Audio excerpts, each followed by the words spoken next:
Welcome, welcome. It is week 4, season 5 of the WOFF Podcast from Women of Fantasy Football. I'm your host, Kelly Singh. The purpose of WOFF is to amplify the voices of women in sports media. And every year we set aside some time in August and talk to some of the most impactful women in the space to hear their stories and their experiences.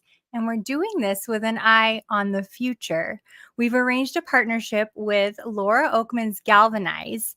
It's an organization that provides tools to women of all ages and prepares them for a career in sports media. So to help Laura and Galvanize, we have a raffle series that we've been doing all month long where you have a chance to win a jersey and support the scholarship fund. So this week's giveaways are a signed Jalen Hurts Eagles jersey and a Jason Kelly. I can almost speak. This is a tongue twister. Jason Kelly Green Eagles jersey. And we'll announce the winners at the end of today's show. Start the music, Josh.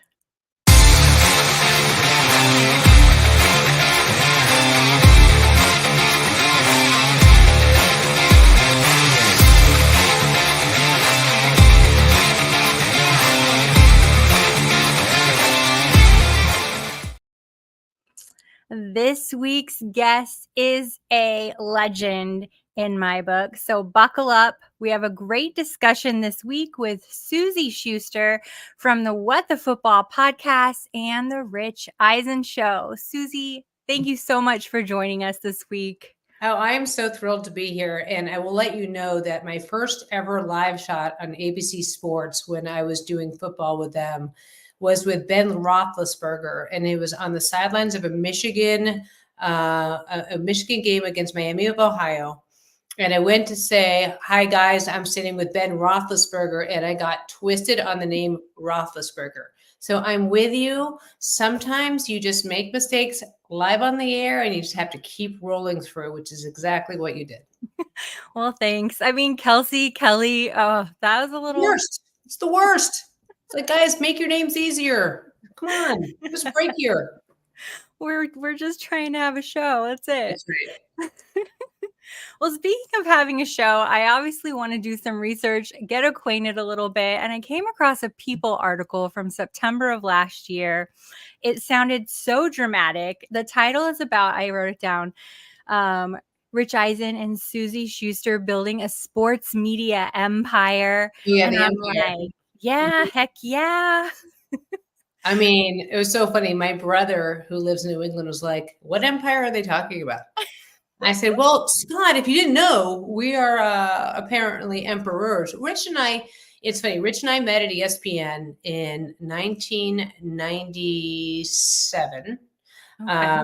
And he was a sports center anchor. I was coming in as an associate producer. And so we have been together for a very long time, in which in the years that passed, obviously he went to NFL Network and launched the network there, launched the Rich Eisen Show.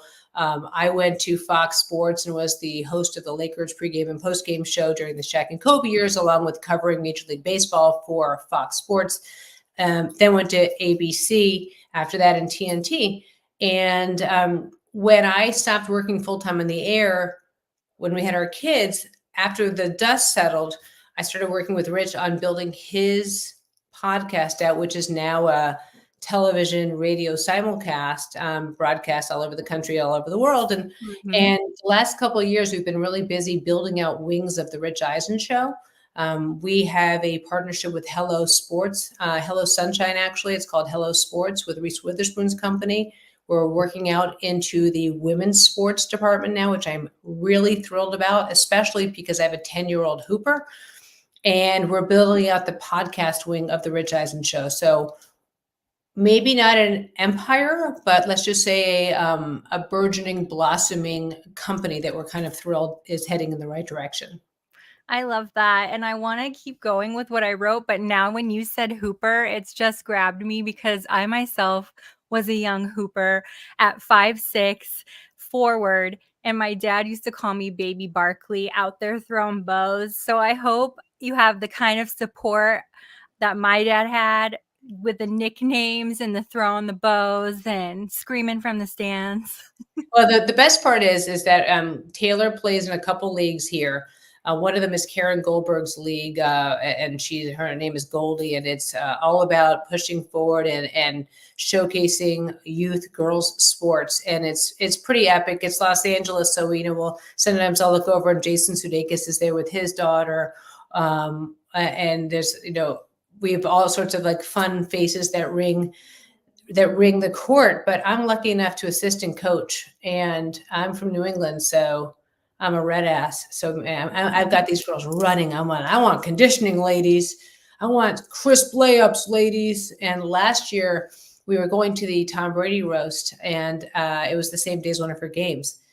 And, I knew that we were going to be on the roast. So I was in full hair and makeup wearing a 3-piece suit, and I'm on the sidelines like, let's go. And all my friends and all these different people in Hollywood were laughing because they said I looked like Pat Riley wearing a 3-piece suit for a girls' basketball game. But I thought, hey guys, like you have to see, like I'm coming correct. I was like, maybe I should wear a suit every week. But then again, I was like, maybe not. Maybe not. I mean, it does bring a certain authority. Yeah. And you look snazzy while you're doing it. I mean, hair and makeup makes everybody look snazzy. Clearly, I did not do that today, but it's what happens when you've got an empire to run and kids to make sure they're getting around town. Well, I think you look amazing. What is it like being a mother and the head of a sports media empire? It's funny. I had a real hard time coming to grips with trying to do both. I love television. I love it so much. And I never thought I wanted to step away at all, but it really is too impossible for me to do both full time. And I'm very envious of a lot of other women who have husbands maybe who, or are stay-at-home dads or have less of a commitment. Rich works 7 days a week during the football season, 7 days a week. And then his show is obviously a very heavy lifting.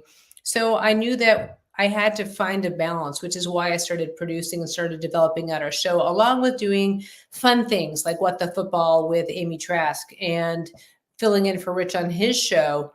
There aren't that many jobs that allow women to sit in a chair for 3 hours and talk about whatever's on her mind. A lot of the times, we as women are still working to get the equal hours. And, we see us on the sidelines. You see us as a sidekick. You see us doing 1-hour shows. It's a joy doing Rich's show. It's a lot easier than being a mom to sit there and have 3 hours of real estate. But it's funny. I wish I could say that it was easier than it is, but finding balance is impossible.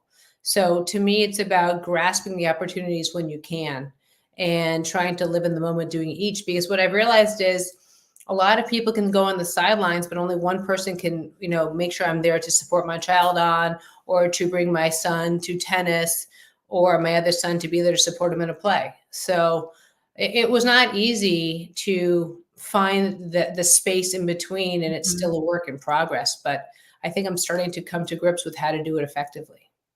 I think that's amazing. I think it's always going to be a learning process. And I speak of this as a mother of adult children now. But in my early days as a mother, I felt like, how do I find this balance? But you're right. There's only one mother, or there's only one person there to nurture them from a motherly perspective. So it should be us. But then also finding the time to decompress and do what you love and the things that you enjoy is also just as important. But man, those years go by fast. It's so hard. And, it's funny. Lauren Sanchez was a co-anchor of mine at Fox Sports back in the day. And she said to me after I had my first, and she had, I think it was her third, she said, Shuster, you got to hurry up and get back on the air or you'll get replaced.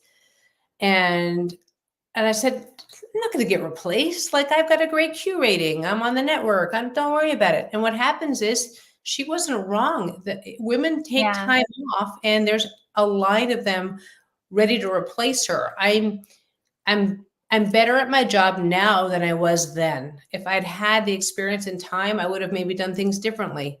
Age has given me wisdom on how to be a better broadcaster. But you know what? The truth of the matter is my life went just fine. And there is no such thing as both. You know, I look at people like Yeah. Tracy Wolfson, who I have a tremendous respect for. She's on the road all the time, and she has a husband that supports her. I think that's fantastic. You know, that's not my life. And Mhm. so I've been able to I've been able to do TV enough so that I'm not itchy. Mhm. And I've been able to find other aspects within, within work so that I feel fulfilled. But boy, I think about all those games on Saturdays, especially with college football, that I would miss my kids' games to cover other games. And I'm a little bit of a been there, done that. So I think that's where you start looking for opportunities that you can be yourself on TV without missing out on real life.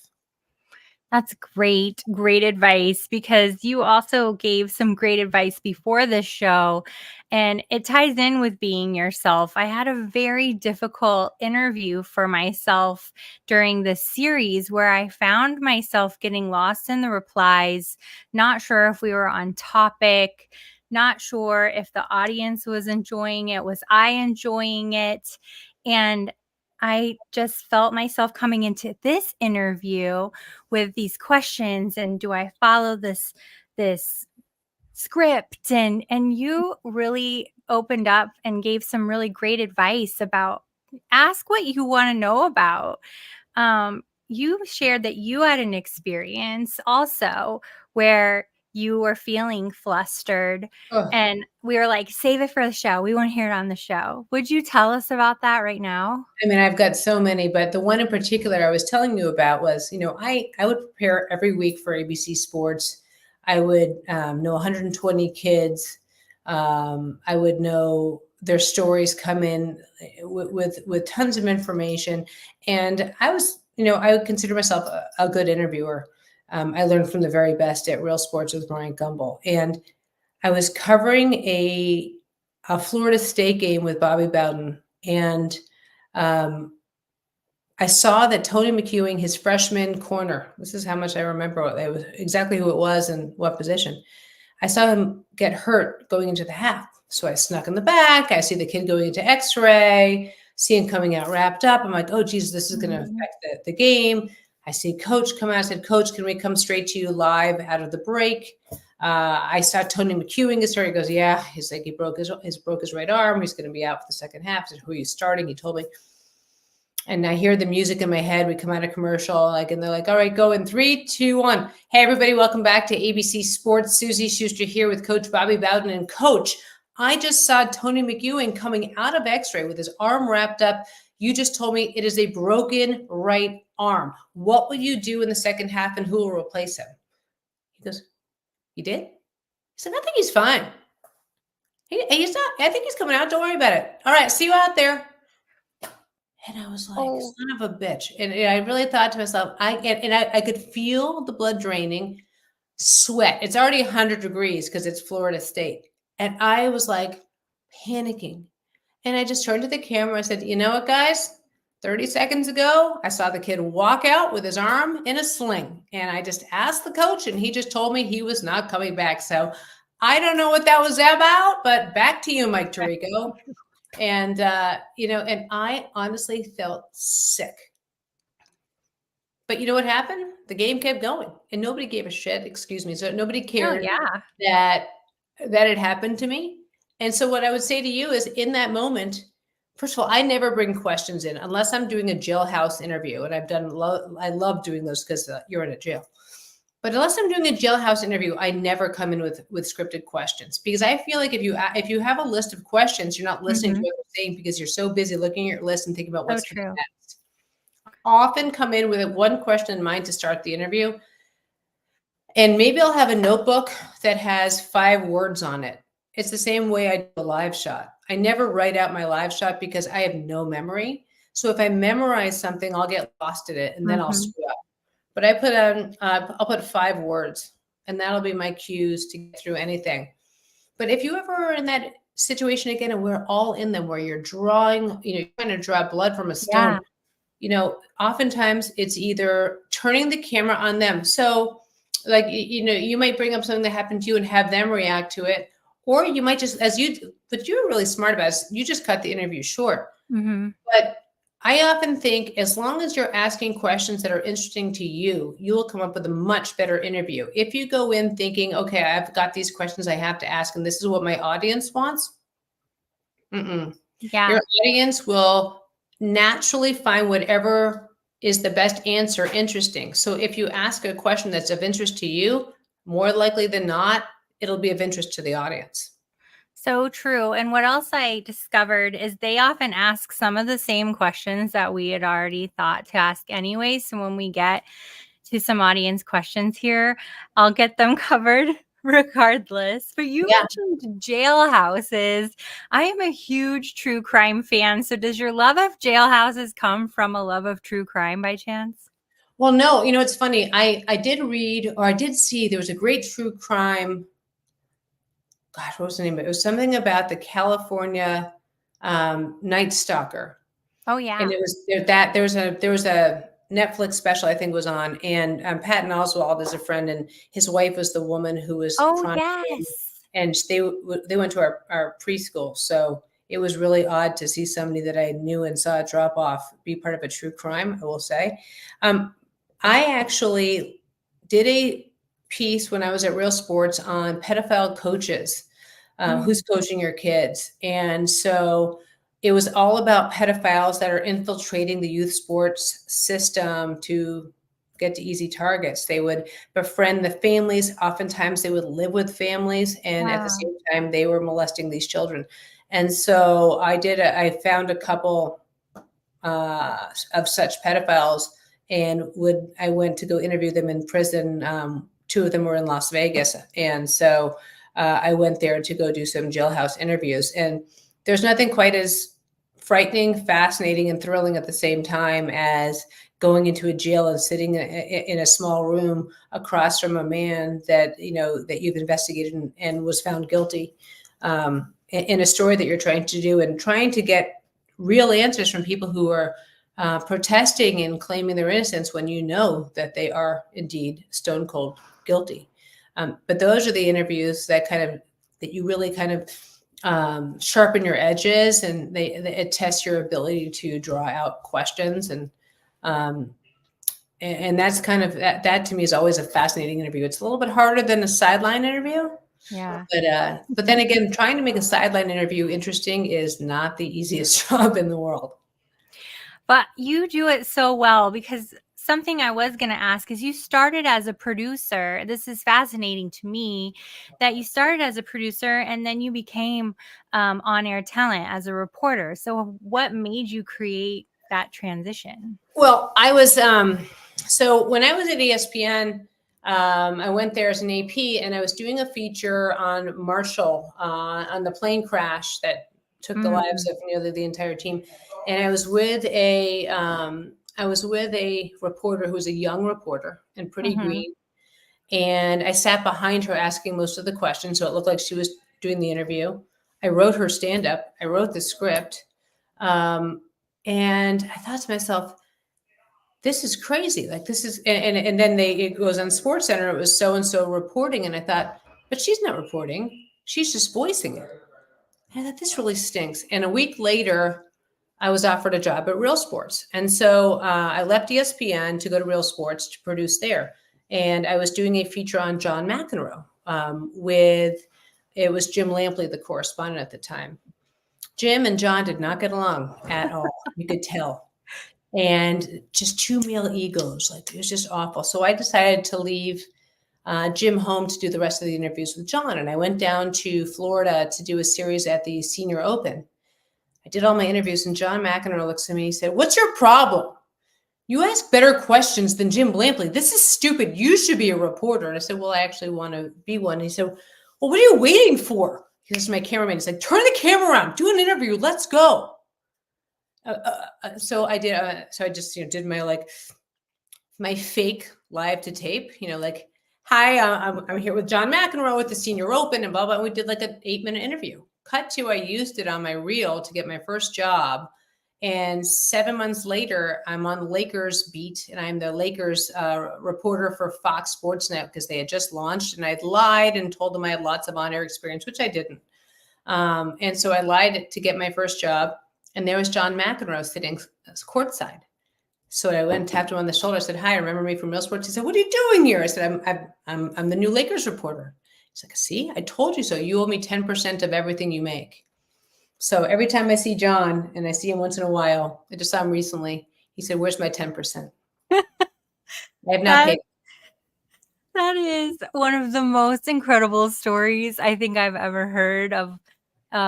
Is it a fake it till you make it kind of vibe? I guess. I don't think so, because you had it. You were ready. The camera Well, just had to turn on you. I look back and I think of so many people who lie to get their jobs and they get fired. I think I'm pretty lucky I didn't, but I had years of experience at ESPN. Mhm.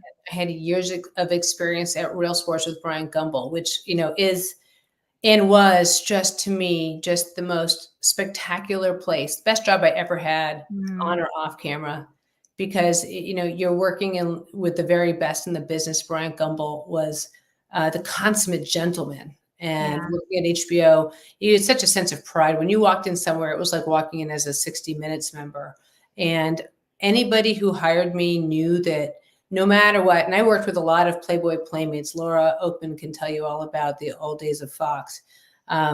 But they never had to worry about me not knowing what I was talking about, not staying composed, asking the right questions.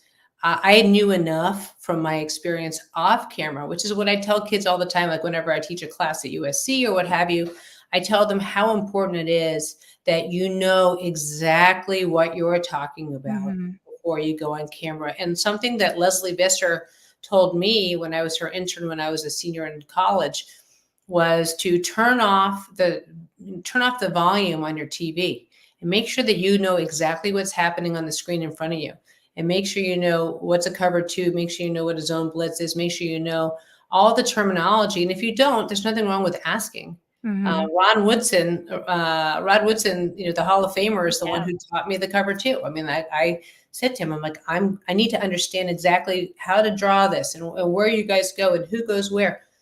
And I was lucky enough to have people like that to pick their brains. But Laura would tell you the exact same thing. Girls like us, we're not there because, we were like Miss July.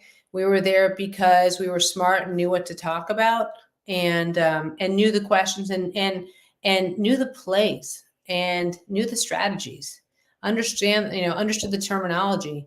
And that way, when you're out there and you're live, you never have to worry about being caught with your pants down, so to speak, You're which would not so be good. Because that would not be good. But I love that you said that, because even though I do this as a freelancer, I enjoy it. It's fun. If it ever became something more than freelance work, I would love that as well. But being that I'm in my mid 40s, late in life, picking up this as something I love as a hobby, I felt like, who really wants to spend time with me, a mom in college who just happens to love football? But then I realized people are reading my stuff, they're tailing my bets, they're watching these podcasts because I'm putting the information out there that I know what I'm talking about. So at the end of the day, it's like, hello, that's what actually really matters.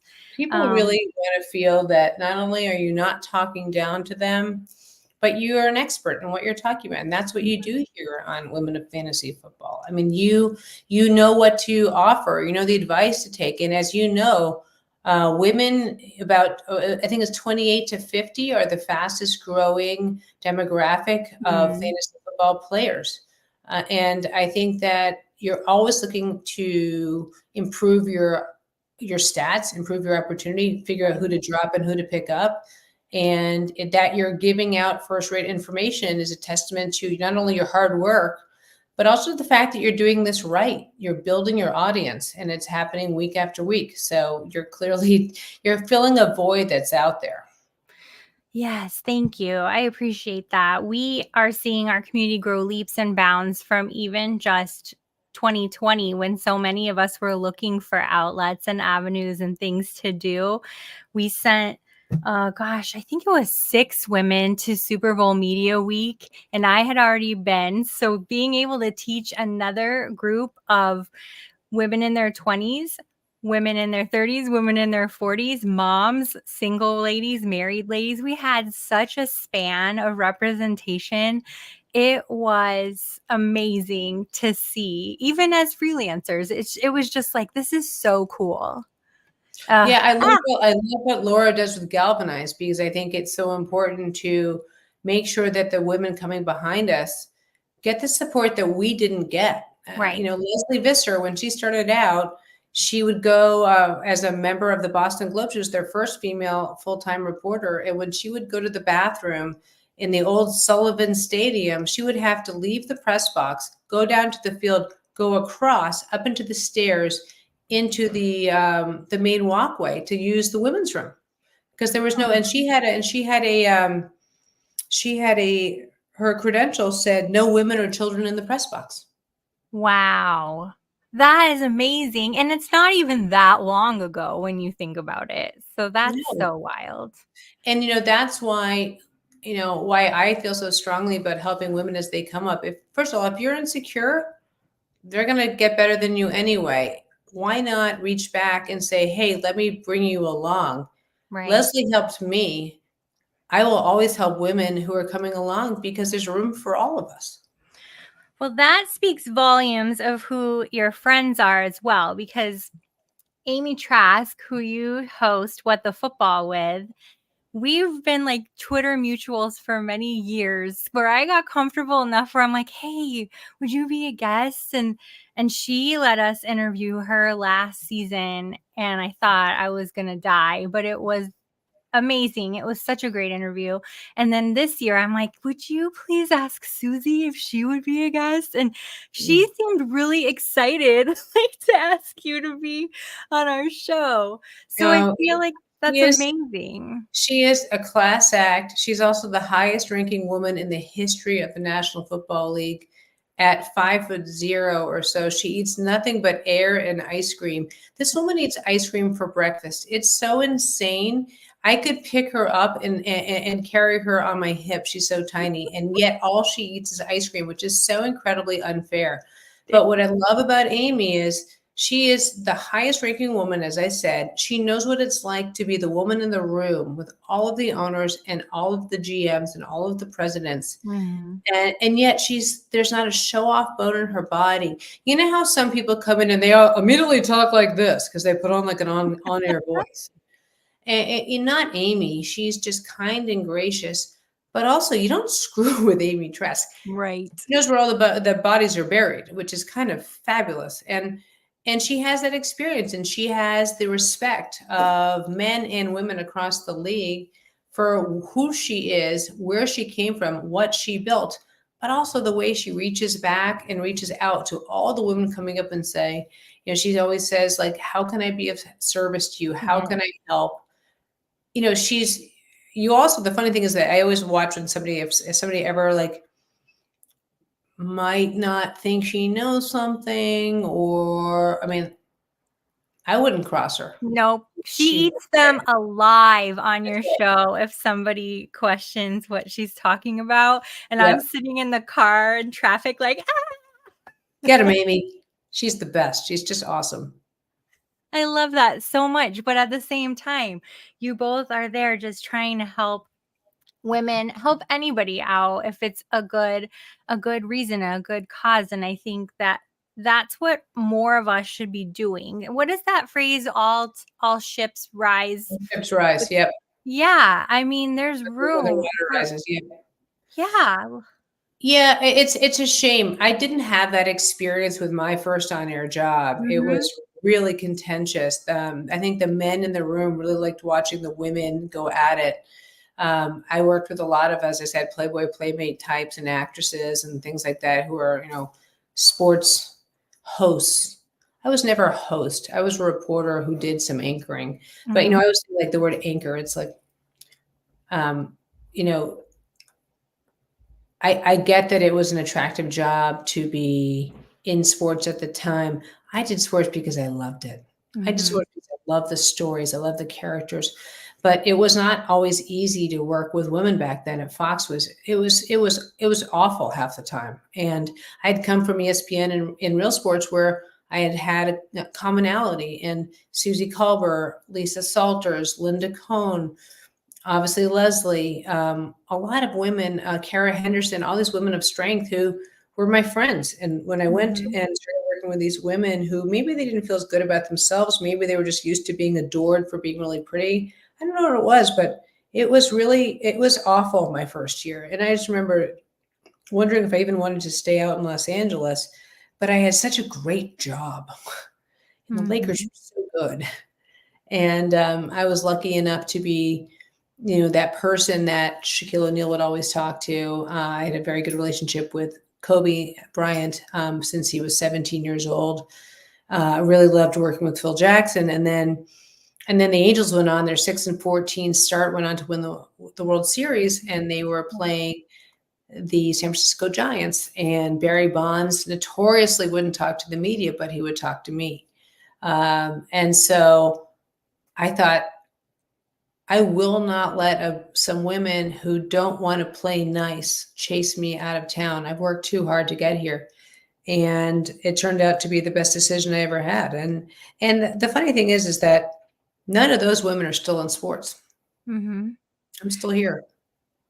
Yeah. And that's just a testament to being a person of character. I think I really do. Having even owned my own business, like there's no reason to not be kind, to not help others, you're building yourself while you're building others because you build a reputation. So, oh my gosh, I just love hearing that. It's very heartwarming. I'm trying not to cry because it's so relatable. Do you have time for a few questions? I know we had some questions. We have a women's group called Unwind where we all go like once a month or once every couple of months and have wine on Zoom. I see some of those ladies in here with questions. Could we take a couple? Yeah, I just wish I had some wine instead of like a thing of water. And by the way, I love that you guys do that. I started a dinner myself with a bunch of women here in LA because I found recently that there were some women, one of my really good friends, Cynthia Atterbury, who represents Shaquille O'Neal Enterprises. I've known her for a long time and she didn't know some other people. I have a friend of mine who is, my friend Gillian, who's the president of the Clippers. She didn't know a lot of women in sports. And so I decided to introduce a bunch of people and get a dinner together. I said, you guys, like, we should know each other. We should have some kind of relationship and a bond. We should be drinking. So I love that you guys do that. Yeah, Rachel, if you're in the chat, make yourself known. Rachel is part of our community, and she reached out and said, "Would you help me kind of co-host this?" And now it's my super busy season at work, and she's been running the rest of this year on her own, and it's been really amazing. I'm so proud of her, and I'm so proud to see all these women come together. That's awesome. Yeah. Josh, let's grab Anne. Anne has a question. Suzy, where does your love of football come from? So I'm from New England. My brother Scott is 2 years older than I am. And I grew up a Patriots fan back in the Steve Grogan days, the Mosi Tupu days, when they were just terrible. And I would go to games with my family. But really my love of sports all around comes from my brother, because he would make me throw anything that had that was round or pointed outside with him, and sometimes inside. And I really would credit him for that. I think when you grow up in New England, if you don't love sports, they kick you out. And I love playing sports. Like, we have a full throttle wiffle ball stadium behind me, and we play. Rich plays, the three kids and myself, we play almost every day. And but I think growing up in New England was really it. I also went to an all-girls school that the philosophy was, you don't cheer for the boys cheer for you. And that really helped push my love of sports. As for football in particular, when I was a senior in college, I was flying back to Boston from New York, and I recognized Dan Shaughnessy, the Boston Globe prolific writer. I thought it's either Dan Shaughnessy or it's Bill Walton, who just passed away, the nicest man. And I went up to Dan on the plane and I said, "Hi, my name is Suzy Shuster. I recognize you from your caricature. I read your column. I think I want to go into sports. And I started flying home on the weekends to go to Patriots games with him. And I'd sit in the press box with him, and I learned how to basically catalog a game. And he was so disliked by the entire locker room that he would send me in to do the interviewing and to get questions answered for him, because the players wouldn't talk to him, but they would talk to a 20-year-old girl. And that's when I fell in love with being a woman in sports. I loved asking the questions. I loved being in the locker room. I loved the immediacy. I loved the impact of the game. And it's funny. I remember watching Pam Oliver putting her makeup on in the bathroom. And I remember thinking someday I want to be like Pam.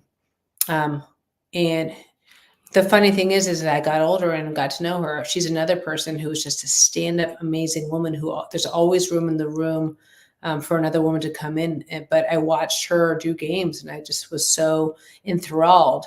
So I really think my love, to wrap it up, comes not only from my brother, but from those early days where I wasn't working, but I was working. I was teaching myself how to watch a game. And I've got a kid calling me to turn that phone off. And I love, no, I'm not doing a show, Xander. This is what happens when your mom. I have to text him and say, Xander, I'm doing a show. Xander. Yeah, Xander, I'm doing a show. I can't answer right now. Okay, there he goes. This is what happens. By the way, he'll text me during like a live show, like Rich's show. And sometimes my phone will ring and I'm like, what am I going to do? You're just going to go with the flow. That's it. We have another question. So the Tootsie Pop 6 is Rachel, who hosts Unwind. Josh, if you want to toss that one, we'll take this as kind of the last audience question. What's next on your bucket list of things to accomplish? Oh, I'm dying to do the Olympics. I watched it this year and I thought I never got a chance to do NBC. I was up for a job on the Today Show years ago. And you always think like, what would have happened, sliding doors. I wish that I would love to do an Olympics. I think that's so much fun. That would be I'm, like I said, I'm expanding into women's sports. We've got some pretty big announcements coming out very soon.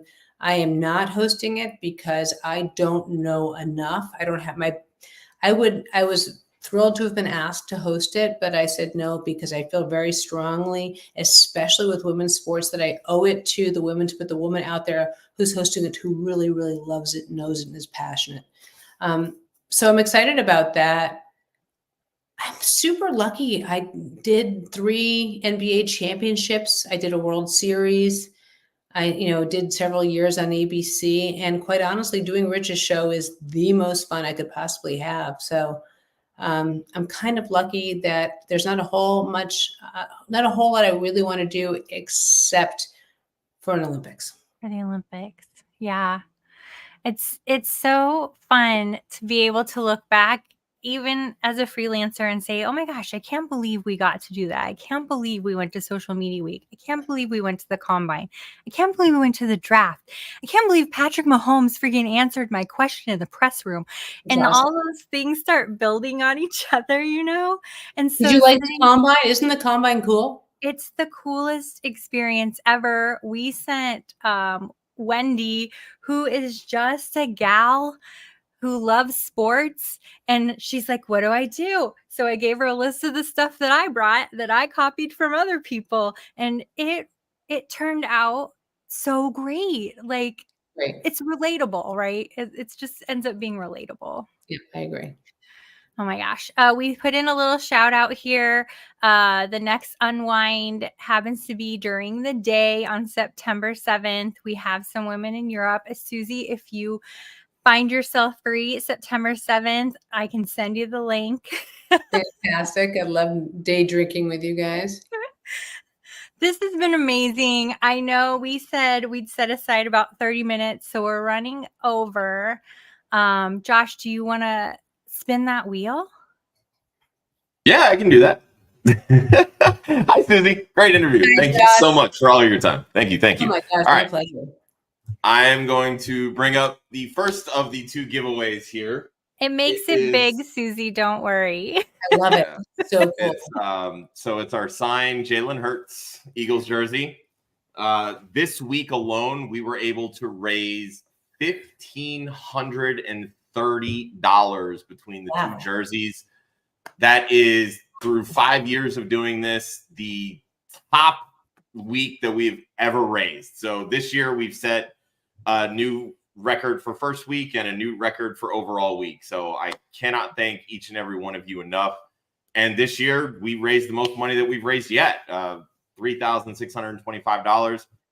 Hopefully we'll be able to get 5 scholarships for the Galvanized boot camps this year. We were able to send 4 this past year. So that's amazing. Laura, if you're listening, because I'm going to send you this link later, we appreciate you and we'll definitely be in touch. So with that, we're going to give away this here signed Jalen Hurts jersey. If I can get this clicking here. Nope, wait, there we go.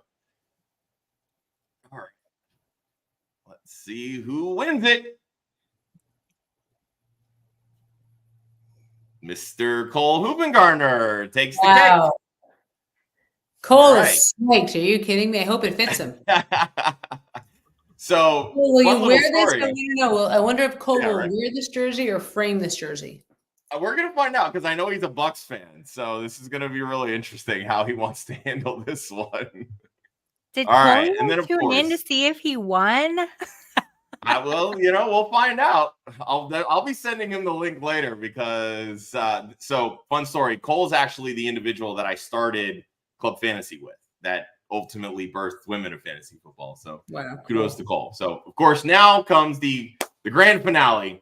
This is the signed Jason Kelce jersey. There were over $1,000 worth of tickets purchased to try to win this jersey. So, Jason Kelce, Kelly Green. Are you going to let Suzy announce it? Who gets it? I don't know. Michael Crystal is a lucky person. Oh. Fantastic. Those will be the grand winners. Thank you so much.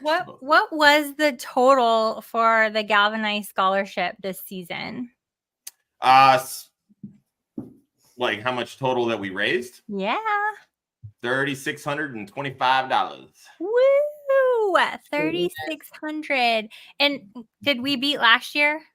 We did. Yeah, we beat it by about a little over $300, I think. And we sent 3 women last year? Sent 4 last year. 4 women. That's awesome, you guys. Congrats. So exciting. Well, Suzy, thank you again for joining us. This honestly has helped me and just improve myself light years. I hope that some of our friends that are listening were able to take some good notes too and apply it to their hobbies and freelance gigs. I'm just so grateful that you made time for us today. Oh, anytime. Thank you for asking me to be on. And if I can ever help flesh anything out with you, just let me know. I'm all around. Thank you so much. Josh, what do we do now? I've never stuck around for the very end.